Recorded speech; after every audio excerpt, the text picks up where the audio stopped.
الرحيم الحمد لله رب العالمين والصلاة والسلام على محمد وعلى آله وأصحابه أجمعين يا أيها الذين آمنوا اتقوا الله وكونوا مع الصادقين صدق الله مولانا العظيم. درود پاک پڑھ لیجیے. السلام علیکم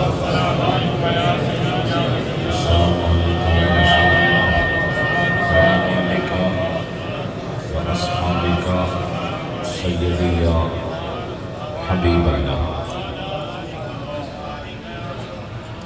حضرات محترم، آج پھر ایک سال کے طویل عرصے کے بعد آستانہ عالیہ صدیق آباد ہزاری شریف کے مرکزی سالانہ عرس کی تقریبات کے اختتام پر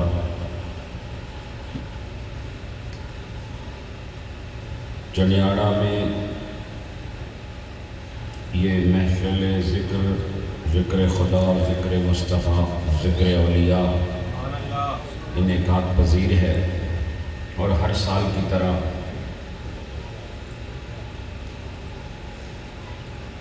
آپ حضرات کی گرم جوشی، محبت، آپ کی چاہت بہت پیارے انداز میں دیکھنے کو ملتی ہے. اور میں سمجھتا ہوں کہ آپ کے اندر جو یہ جوش ہے اور محبت کا جو ایک سمندر آپ کے دلوں میں موجزن ہے، یہ ایک صوفی باصفا کی تربیت کا نتیجہ ہے. حضرت قبلہ خلیفہ پیر محمد بشیر صاحب رحمۃ اللہ علیہ جب اس علاقے میں کوئی بنیادی سہولت نہیں تھی، زندگی دشوار تھی، اس حال میں آ کر آپ کو اللہ کا ذکر کرایا، اللہ کے قربت کو سمجھایا اور اپنی سحر انگیز شخصیت کے انوار سے آپ کو طریقت کے خوبصورت میدانوں کی سیر کرائی. اور آج الحمدللہ ان کی محنت آپ لوگوں کے چہروں میں نظر آ رہی ہے. سبحان اللہ.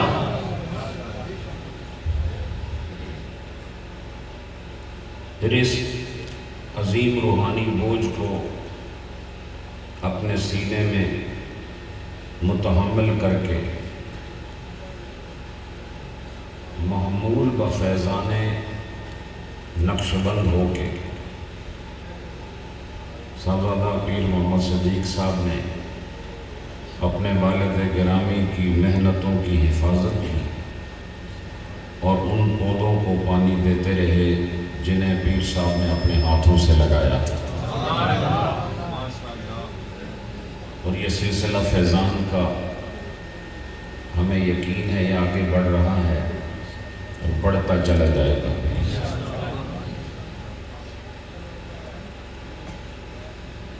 جیسے کہ آپ کو حافظ عبدالقیوم صاحب نے بتایا کہ وقت کی کمی ہے اور رمضان المبارک کہ ہر سال 10 دن پیچھے آنے کی وجہ سے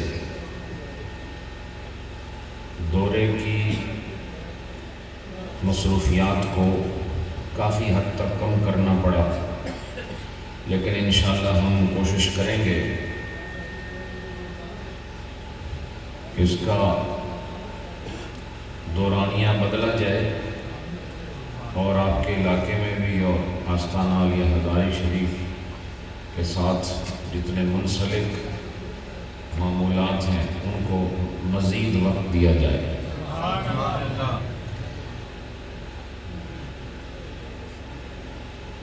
آستانوں کا ایک مقام ہے حضرات. دربار صرف مزار کو نہیں کہتے کہ جہاں کو دفن ہو تو تبھی دربار بنے. جہاں سے تمہیں اللہ کا پیار مل جائے سمجھو وہ دربار بن گیا. اصل مقصد درباروں کا خدا کی محبت کو اہل ایمان کے دلوں میں راسخ کرنا ہے۔ اصل مقصد آستانوں کا بندوں کو اپنے رب سے ملانا ہے، اور رب سے ملاقات ایسے نہیں ہوتی جیسے میری اور آپ کی ہو رہی ہے۔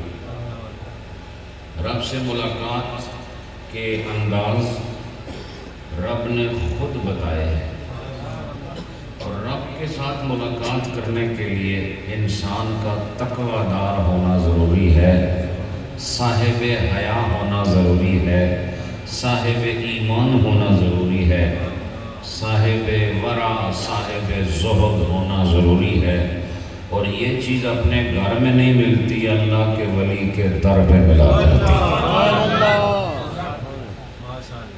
اسی لیے اللہ پاک نے کونوا مع الصادقین کا امر فرمایا کہ میرے سچے بندوں کے ساتھ ہو جاؤ، سچے بندوں کے ساتھ ہو جاؤ۔ تو نفع کیا ہوگا؟ فرماتے ہیں نفع یہ ہوگا کہ سچوں کے ساتھ رہو گے تو جھوٹ کی عادت ختم ہو جائے گی، تم بھی سچے بن جاؤ گے۔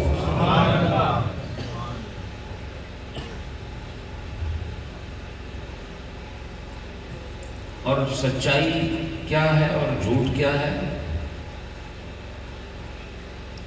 جھوٹ یہ ہے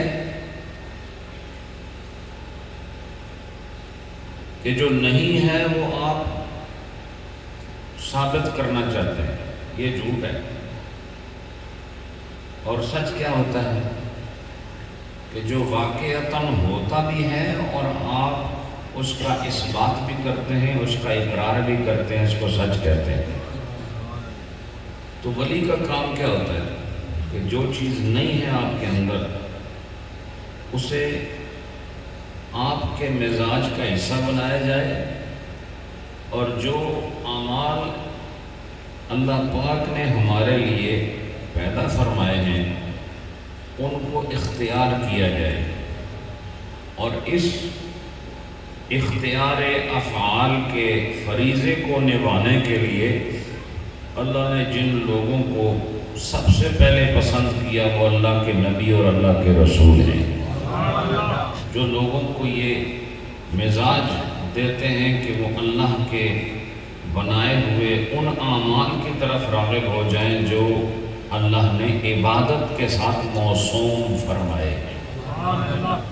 اور اس کے بعد پھر یہ فیضان صحابہ کی عظیم جماعت کی طرف بڑھا، اہل بیت کرام کی عظیم جماعت کی طرف بڑھا، ازواج مطہرات رسول کی عظیم جماعت کی طرف بڑھا، اور یوں سلسلہ بسلسلہ سینہ بسینہ کتاب در کتاب رسائل در رسائل یہ فیضان تقسیم ہوتا رہا، اور آج بھی یہ جاری ہے اور انشاءاللہ ہمیشہ جاری رہے گا۔ ہر زمانے میں اللہ ایک اپنا بندہ ایسا ضرور رکھتا ہے جس کا کام بندوں کو رب سے ملانا ہوتا ہے۔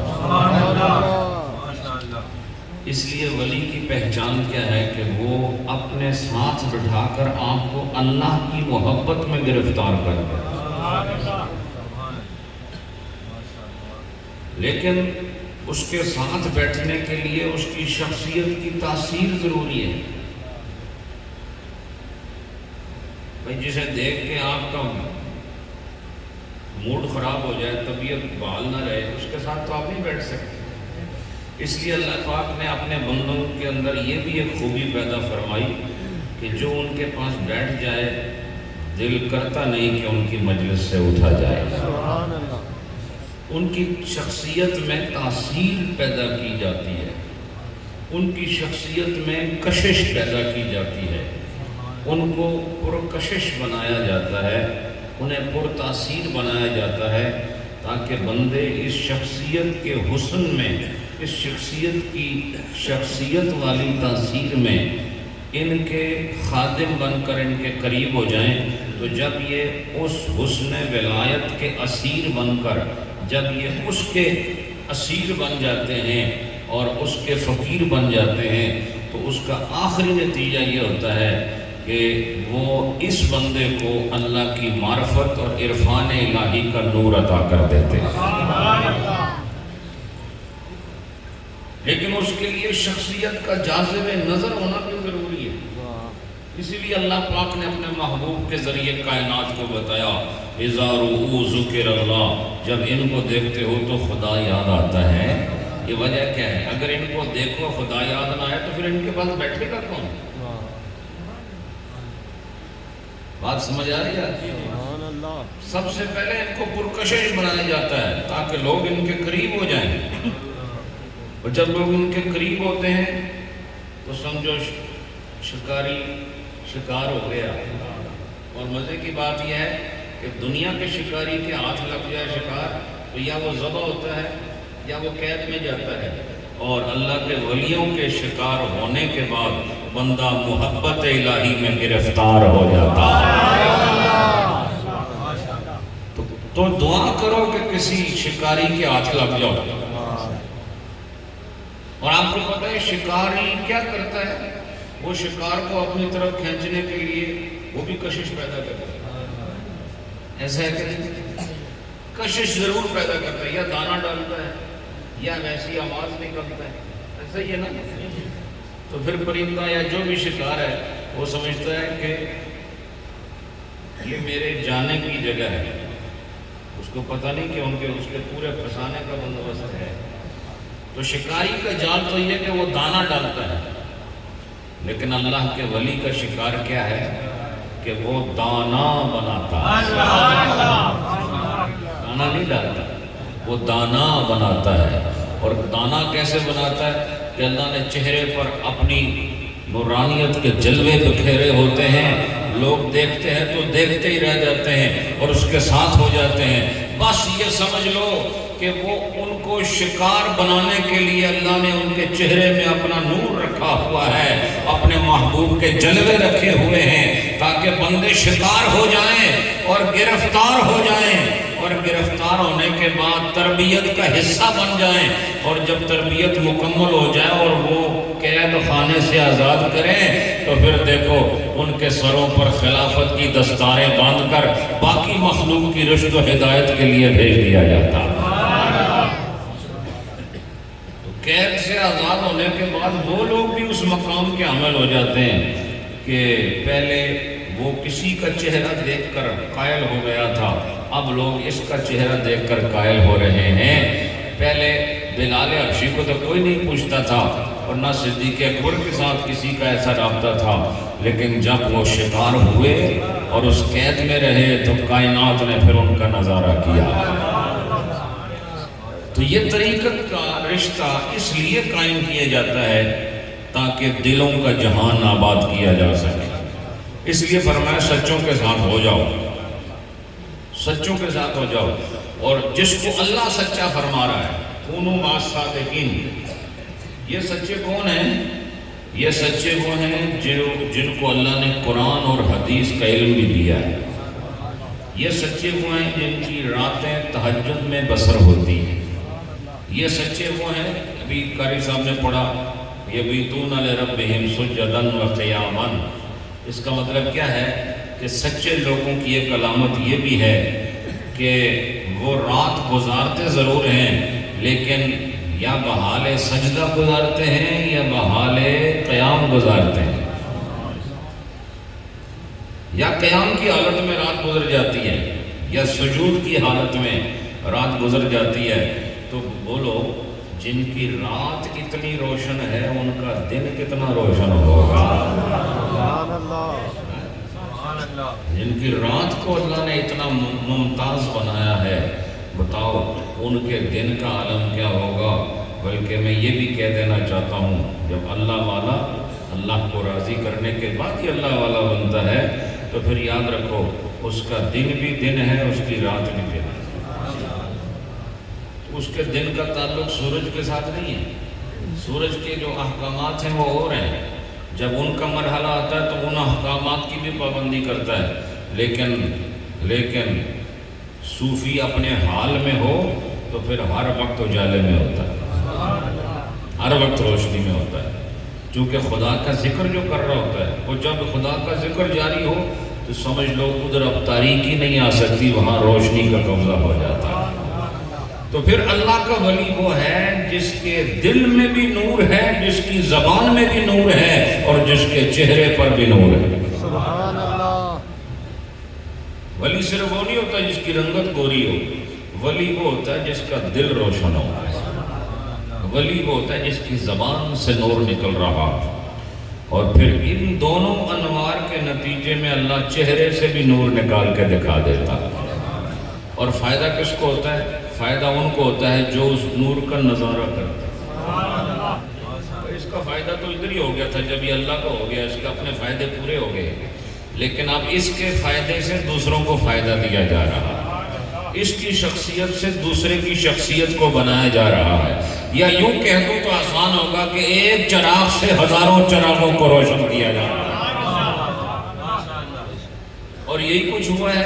کہاں سے فیض چلا ہے، کن پہاڑوں سے چڑھا، اور آج دیکھو چنیاڑے کی اس چوٹی پر بھی آپ کو نیریاں شریف کا فیض نظر آ رہا ہے، موڑا شریف اور کئیاں شریف کا فیض نظر آ رہا ہے، صدیق اکبر، فاروق اعظم، عثمان ذو النورین اور علی شیر خدا کا فیض نظر آ رہا ہے۔ یہ سب اس وجہ سے ممکن ہوا کہ لوگوں نے اپنے دل کو درست کر لیا، دل کو درست کر لیا، اور دل کو درست کرنے کے لیے اللہ پاک نے فرمایا کونوا مع الصادقین، سچوں کے ساتھ ہو جاؤ، سچوں کے ساتھ ہو جاؤ۔ رومی صاحب نے ایک بات کہی ہے، اگر آپ چاہیں تو میں آپ کو سنا دیتا ہوں۔ فرماتے ہیں کہ طریقت میں بڑھاپا نہیں ہوتا، گل سمجھے کچھ، یعنی صوفی بڈھا نہیں ہوتا۔ جسم نہ ویکھے ہو، اے جسم دے بڈھے تے جسم دے جوان ہو رہے، اے جسم دی جوانی دنیا والے ہوتے بھی آندی ہے، تے جسم دا بڑھاپا اے دنیاوی لوگوں ہوتے بھی آندا ہے۔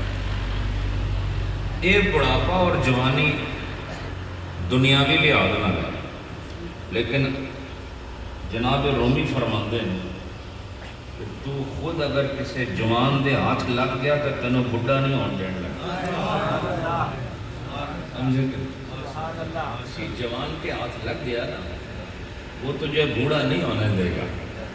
اور آپ کو یہ بھی بتا دوں کہ بوڑھا کون ہوتا ہے؟ بوڑھا ظاہری طور پر وہ ہوتا ہے جس کی جسم میں کمزوری ہو، لیکن رومی صاحب فرماتے ہیں اگر تو اندروں ٹھیک ہے نا تو پھر تو بڈھا نہیں ہے۔ چاہے تیرے بال سفید ہیں یا سیاہ ہیں، کوئی مسئلہ نہیں ہے، تو اندر سے درست ہونا چاہیے۔ اگر تیرا دل روشن ہے اور تیرا دماغ روشن ہے اور تیری زبان پاک ہے اور تیری نظر پاک ہے تو یاد رکھ تو 100 سال کا ہو کے بھی جوان ہی۔ اور اگر تیرا دل ناپاک ہے، تیری زبان ناپاک ہے، تیری نظر ناپاک ہے تو پھر تو 18 سال کا ہو کر بھی انتہائی بوڑھا ہو گیا ہے۔ لہٰذا جسمانی لحاظ سے ترقی کرنے والا صرف موٹا تازہ ہوتا ہے، اور روحانی لحاظ سے ترقی کرنے والا خدا کا ولی ہوا کرتا ہے۔ تو فرمایا کہ جوان بننے کے لیے بوڑھوں کے ساتھ نہیں بیٹھنا۔ بوڑھا کون ہے؟ اب میں نے آپ کو بتا دیا طریقت میں بوڑھا اور جوان کوئی اور ہوتا ہے۔ طریقت میں بوڑھا کون ہے؟ چاہے 20 سال کا ہوئے 30 سال کا ہوئے، بوڑھا کیڑا ہے؟ بولو، جڑا ناپاک ہے، بولو، بولتے کیوں نہیں؟ میں کہہ دے رہا ہوں بولو۔ ہاں، جدا دل صاف نہیں وہ کون ہے؟ بوڑھا۔ جدی آنکھ صاف نہیں وہ بوڑھا ہے۔ جدی زبان جو صرف گالیاں ہی نکل دیا، چگلیاں، غیبت، یہ کون ہے؟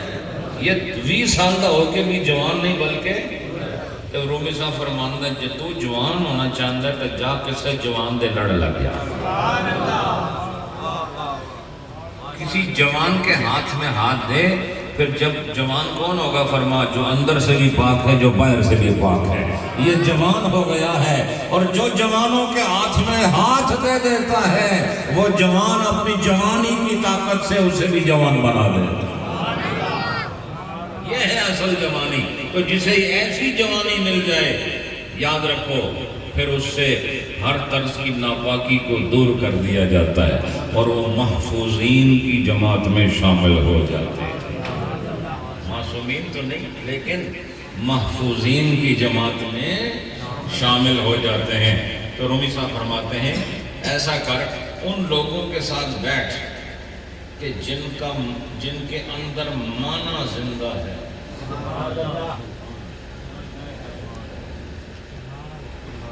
جن کے اندر بولو معنی زندہ ہے. بھائی میں آپ سے جتنی گفتگو کر رہا ہوں یہ اس لیے بہتر ہے کہ اس ہر لفظ کے اندر کوئی معنی ضرور ہے. بولو اگر وہ معنی نہ ہو تو پھر محمل ہے. کیا ہے بولو؟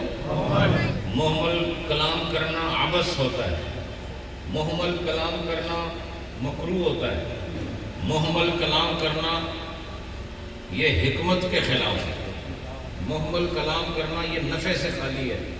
اور صوفی کبھی بھی نفع کے بغیر بات کرتا ہے.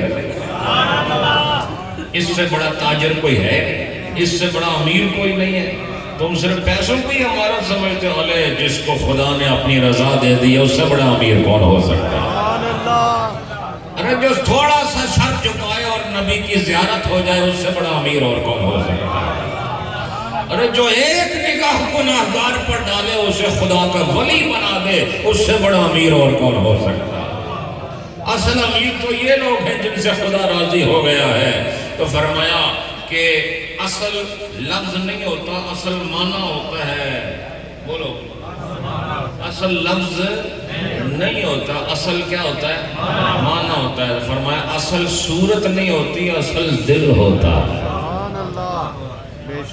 بھائی آپ جب نماز پڑھتے ہیں تو آپ کہتے ہیں بڑا خوبصورت کام ہو رہا. تو یہ نماز بظاہر کس چیز سے پڑھتے ہیں آپ؟ سر سے پڑھتے ہیں, ہاتھوں سے پڑھتے ہیں, بولو نا, پاؤں سے پڑھتے ہیں نا, اسی سے پتہ چلتا ہے نا آپ نماز پڑھ رہے ہیں. بھائی جس اس طرح کرتے ہو تو کیا چیز ہلدی ہے؟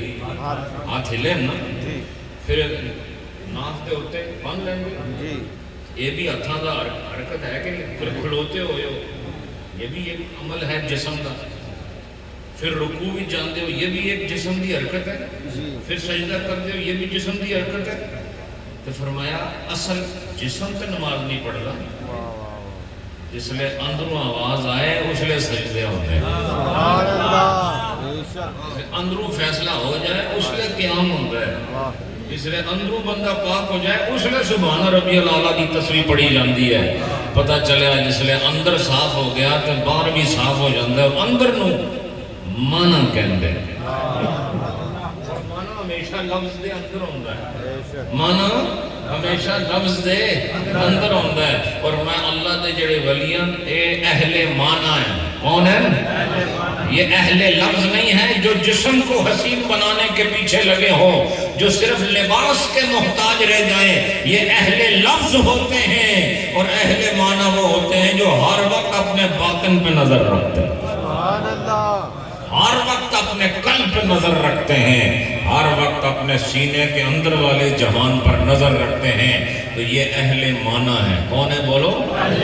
جب یہ اہل معنی ہوئے تو بے معنی اس سے خارج ہو گیا. بولو بے معنی اس سے خارج ہو گیا. رومی صاحب فرماتے ہیں تو بھی اپنے اندر دیکھ کہ کوئی معنی تیرے اندر ہے کہ نہیں. تو دیکھے گا تو تجھے معنی نظر نہیں آئے گا, بے معنی اپنا آپ نظر آئے گا. اور میں جا کسی معنی والے کے پاس تجھے بھی بامانی بنا کے واپس بھیجے گا. یہ تو صرف لفظ ہے نا, یہ ہاتھ, یہ سر, یہ پاؤں صرف لفظ ہیں لیکن معنی سے خالی ہیں. اور جب معنی سے خالی ہوئے تو یہ محمل ہو گیا, اور جب یہ محمل ہوا تو پھر بے قدر ہو گیا. اس لیے فرمایا اگر تو قدر چاہتا ہے تو اپنے اندر معنی پیدا کر, معنی چاہتا ہے تو اہل معنی پہ پہنچ چلا, اہل معنی کی مجلس میں چلا جا. اور فرماتے ہیں پھر کیا ہوگا, وہ اہل معنی تجھے اپنا ہم معنی کر دے. لو بھائی بڑا اہم جملہ میں نے کہہ دیا کہ اہل معنی تمہیں ہم معنی کر دیں گے، تمہیں اپنے جیسا بنا دیں گے۔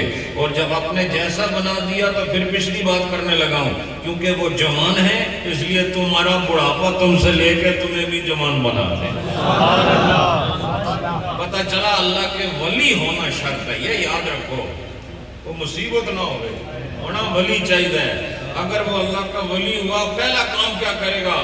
تمام جو لامعنوی چیزیں ہیں ان سب کو تمہارے اندر سے خارج کر کے تمہیں بامعنی بنائے گا، اور جب بامعنی ہو گئے تو پھر تمہیں جوان بنا گا۔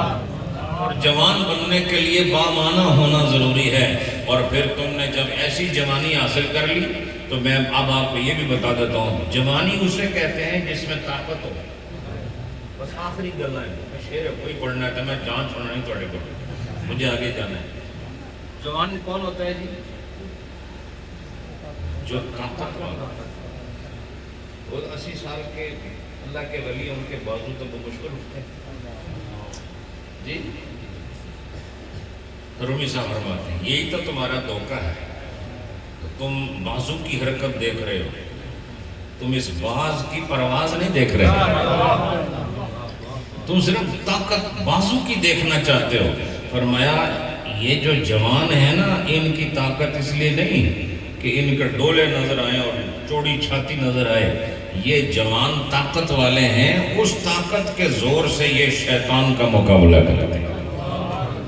میں آپ کو بتا دوں سب سے بڑا طاقتور انسان وہی ہے جو اپنے اندر چھپے ہوئے دشمن کا مقابلہ کر سکے، اور اسے ابلیس کہتے ہیں، اسے شیطان کہتے ہیں۔ اور جو لوگوں کو مار گرائے یہ انتہائی بزدل قسم کا پہلوان ہے۔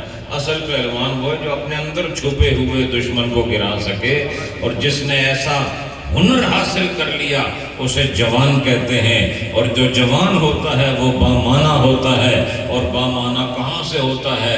جب وہ کسی کا ہم معنی ہوتا ہے، اور جس کا وہ ہم معنی ہوتا ہے وہی اہل معنی ہوتے ہیں، اور اہل معنی کو اہل اللہ کہا جاتا ہے۔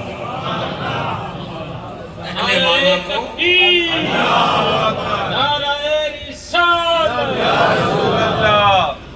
حضرات بس میں ایک شعر پڑھ رہا ہوں، اس کے بعد انشاءاللہ دعا کریں گے۔ یہ ساری گفتگو صرف لفاظی نہیں ہے، اس کا مطلب یہ ہے چنگیاں نال رہو، تو انہوں کو صرف دم تعویز نہیں، انہوں نے آکھیا کرو اندر مانا نہیں ہے تو مانا پاؤ، سمجھے؟ بلکہ مانا جدو وہ پاؤن اس کا مطلب کیا ہوتا ہے؟ تو انہوں وہ قرآن اور سنت والے پاس لے کے آ رہے ہیں۔ تو آج کل پیر انہوں مندے ہیں جڑا آکھے جو دم کرنے نال ٹھیک ہو گیا، لیکن جڑا آکھے نماز پڑھو تو کہندہ نا اے کڑے پیر صاحب، یہ تہاڈی جہالت ہے جے تسی ایسی گل کرو۔ یہ پیر جڑا تانوں نماز والے پاسے بلاوے سمجھو ہے رسول اللہ کا اصل جانشین ہے۔ بولو، جڑا نماز روزہ حج زکوٰۃ والے بلاوے تانوں سمجھو ہے رسول اللہ کا سچا پکا جانشین ہے۔ تو جڑا پکا دے تعویذاں تے جدا سارا زور ہوئے سمجھو انہوں دین دا پتہ ہی نہیں، اور یہ جاہل انسان ہے۔ اور جہلا تو بچنا ضروری ہے، تے علماء اولیاء دے کول جانا ضروری ہے۔ رومی صاحب کیا فرماتے ہیں؟ محبت سے سماعت کریں۔ ہم نشین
اہل معنی کا ہم نشین ہو جا.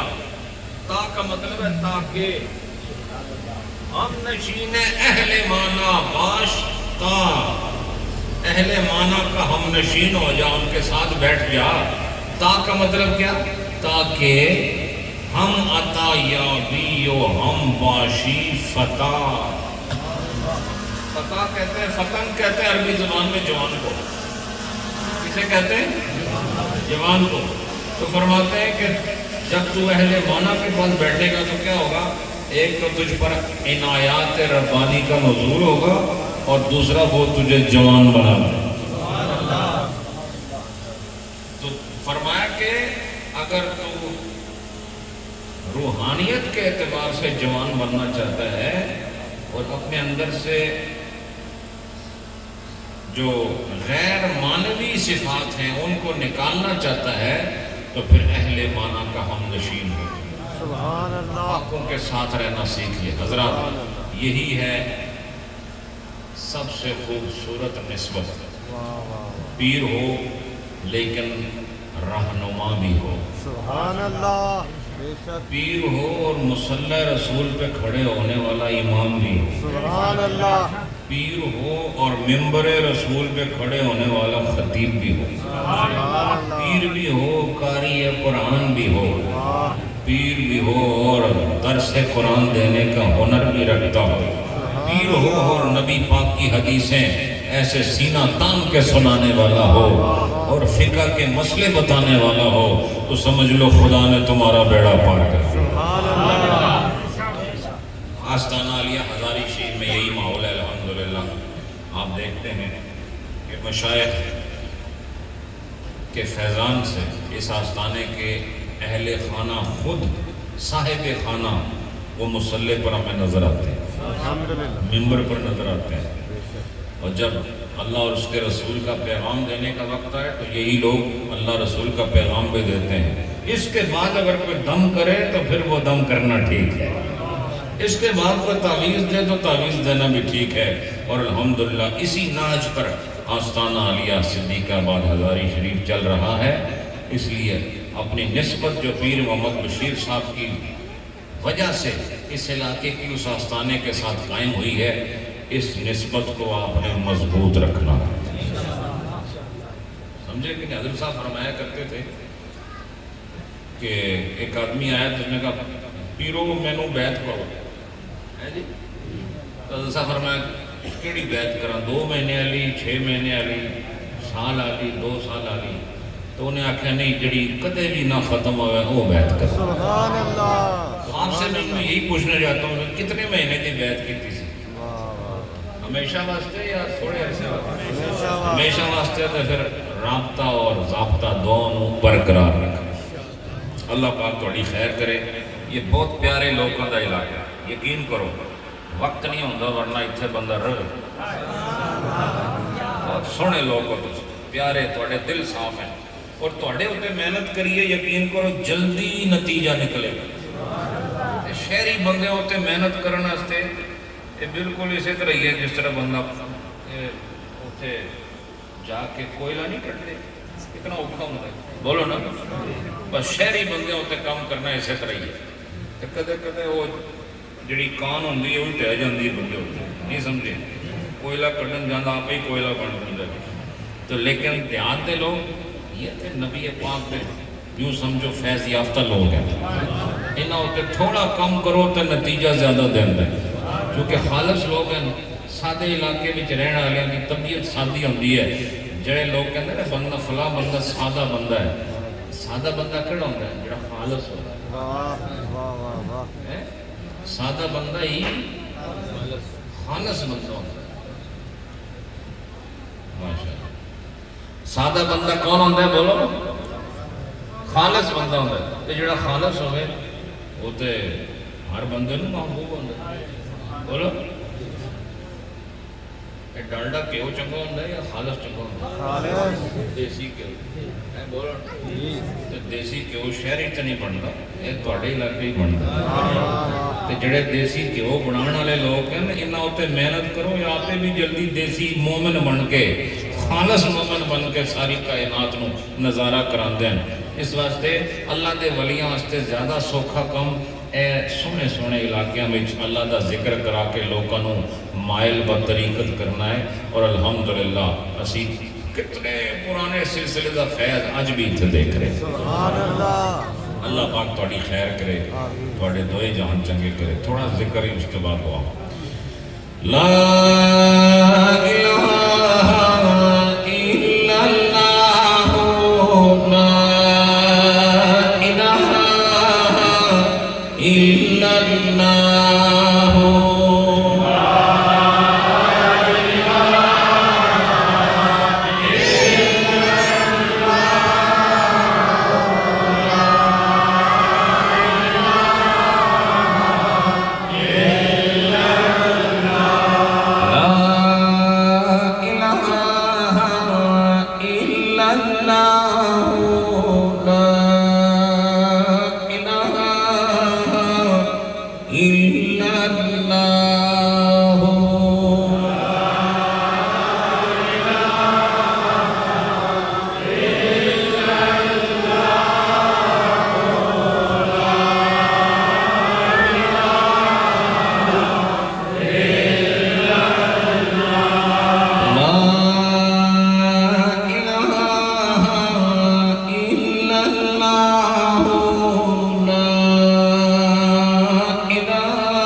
یقیناً کچھ نہ کچھ معنی تو آپ کے دل کو ملا ہے. بہت ساری بے معنی قسم کی چیزیں جب اللہ کا ذکر کیا جائے تو دل سے باہر نکل جاتی ہیں. صرف جب معنی ملے تو اس کو محفوظ کر رہے ہیں، چونکہ بے معنی شیطان بے معنی کیفیات کو واپس ڈالنے کی کوشش کرتا ہے. تو آپ کو جب معنی مل جائے تو اس کی حفاظت، یعنی معنی کی حفاظت ایمان سے کرے، اور ایمان کی پختگی انسان کو بے معنی نہیں ہونے دیتی. کثرت ذکر انسان کے دلوں کی صفائی ہے. ضروری نہیں کہ ہر دفعہ مجلس لگے تسبیح لے کے اللہ کا ذکر کرے، لیکن ہمارے لوگ تسبیح پڑھ رہے ہوتے ہیں، ساتھ باتیں بھی کرتے ہیں، ساتھ ٹی وی بھی دیکھتے ہیں، ساتھ موبائل بھی دیکھتے ہیں، اور ساتھ تسبیح بھی پڑھتے ہیں. اس کا مطلب یہ ہے اس پہ رجوع اللہ کی طرف ہے ہی، اس کی توجہ اللہ کی طرف ہے ہی نہیں. یہ اس طرح جس طرح آپ پیر صاحب سے کہیں کہ پیر صاحب کیا حال ہے آپ کا، ادھر موبائل میں دیکھ کے مسلسل ادھر دیکھتے رہے اور باتیں ان سے کریں، تو یہ تھوڑی دیر بعد کہیں گے اٹھو ادھر سے، اٹھ جاؤ ادھر سے. یہ تو بندے کا بھی معیار نہیں ہے، تو رب کا معیار تو سب معیاروں سے اعلیٰ معیار ہے. تو جس سے بات کرو توجہ بھی اس کی طرف ہو، سبحان اللہ. اللہ کا ذکر کرو کامل توجہ کے ساتھ. پھر دیکھو توجہ کے بدلے میں جب توجہ آئے گی تو سمجھ لو خدا کی رحمت متوجہ ہو. سبحان اللہ. اللہ پاک سلامت رکھے. آمین. الحمدللہ رب العالمین، والصلاة والسلام علی محمد وعلی آلہ وصحبہ. اللہ پاک یہ تیرے پیارے بندے نبی پاک کے امتی اللہ سارے تیاج رحمت دی برسات. خلیفہ پیر محمد بشیر صاحب رحمت اللہ علیہ دی محنت ہے، اللہ پاک اس محنت دی حفاظت فرما. اللہ اس پہاڑ دی بلندی نال انہاں ساریاں نوں کردار دی بلندی بھی عطا فرما. اللہ جس طرح انہاں دے مکان اونچی جگہ تے بنایا نے، اللہ انہاں دا ایمان بھی بلند فرما دے، انہاں دا کردار بھی بلند فرما دے، انہاں دا معیار بھی بلند فرما دے. اللہ انہاں دی رفتار بھی بلند فرما دے. اللہ انہاں نوں دوئے جہاں دیاں خوشیاں عطا فرما. جس محبت نال انہاں نے وصول کیتا اللہ اس دا بدلہ دوئے جہاں وچ نصیب فرما. پروردگار دی جنازہ گاہ دی اج ایتھے دعا ہوئی. اللہ پاک جڑے ساڈے ساتھی اکرم صاحب غالباً انہوں نے یہ وقف کی ہے، انہوں نے کامل اجر عطا فرما. انہوں نے والدین واسطے صدقہ جاریہ نصیب فرما. اور جتنے تسی اتھے موجود ہو تہاڈی ساری جماعت چنیاڑے والی اللہ اس دی حفاظت فرما. نفس و شیطان دے شر تو محفوظ رکھے.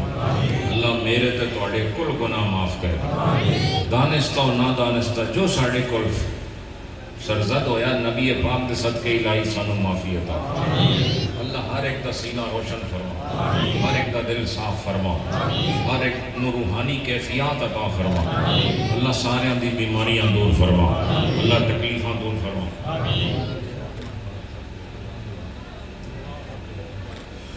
اور الہ العالمین آج دی اس مجلس سے جتنے بھی تسی آئے ہو اللہ ساریاں دیاں مراد اللہ پوریاں فرما. ساڑیاں بچیاں بہناں اور ماما اس علاقے دیاں جتنیاں اللہ ساریاں دے دل روشن فرما، ساریاں دی مراداں پوریاں فرما.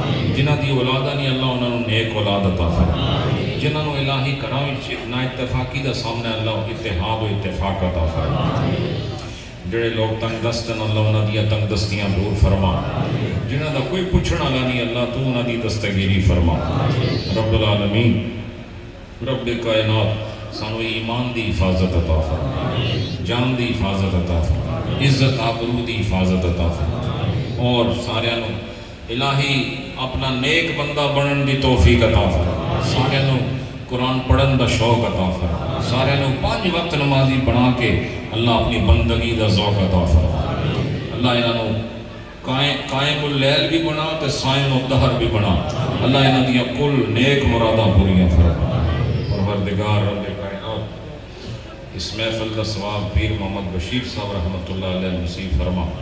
اور جتنے اتنے مدفون ہیں یا اللہ اس علاقے دے جتنے لوگ دنیا تو مرد و زنہ صاغر اکابر دنیا تو گئے ہیں تواڈے ساریاں دے رشتہ دار اللہ ساریاں نو آج دی مجلس دا ثواب عطا عبد الرحمان صاحب جو جوانی دی حالت جسے علاقے دے فوت ہوئے دعا کرو اللہ انہاں دی بخشش فرما اللہ اس مجلس دا ثواب انہاں نو نصیب کرے نبی پاک دی زیارت انہاں مشرف کرے اللہ ساریاں دی آخرت آسان فرمائے کلمے دے نور نال رخصتی نصیب کرے اللہ قبر اور پھر حشر ساڑے واسطے آسان فرمائے سارے ساتھیاں دی خدمت انہاں دی دوڑ انہاں دی محنت مشقت چنیاڑیاں دی ساری جماعت اللہ ان قبول اور منظور فرما اور ایک ایک لمحہ جو انہاں نے اس محبت وچ گزاریا اللہ اس لمحے دے صدقے حشر دے لمحے آسان فرما حضور شیخ العالم رحمت اللہ علیہ درجات بلند فرما بابا جی صاحب قبلہ حضور رحمت اللہ علیہ درجات بلند فرما جملہ مشائخ اہل سنت دے درجات بلند فرما